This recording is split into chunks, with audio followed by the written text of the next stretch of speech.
Look at that. Look at those. That body makes you want to. I don't think anybody that I know would consider that a compliment. That's just purely harassment.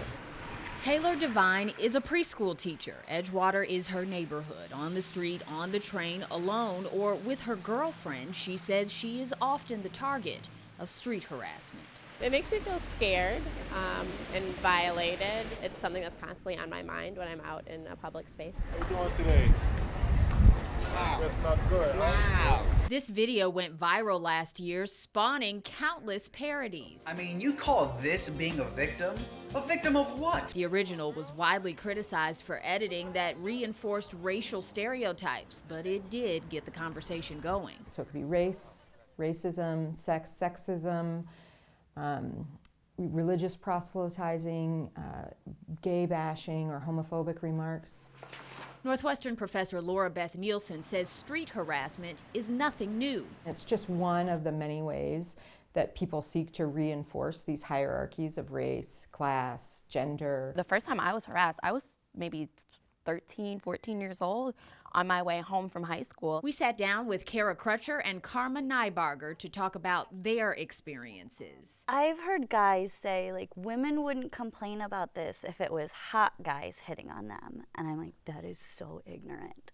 If you get hit by a car, you don't care if it's a Porsche or a Honda. It's everywhere, but particularly in these kind of public spaces where you should be able to feel comfortable and you're not.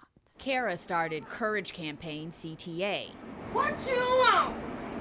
Baby, I got it! They staged a flash mob, and they're trying to raise money to post signs on trains and buses. I really don't think that it's fair to say you can't ever compliment anyone, but you know, it's all about the manner. But yeah. Karma is a comedian. She incorporates street harassment into her stand-up.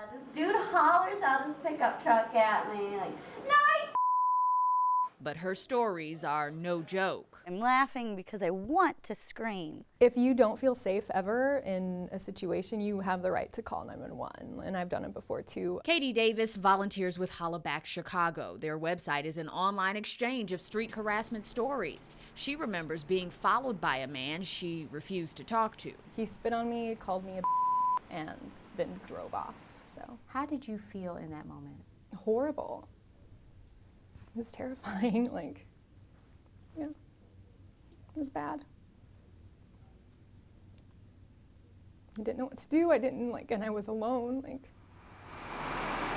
What to do, how to respond, depends on the situation. When it's safe, it's interesting for women to talk back a little bit and say, you know, that's inappropriate.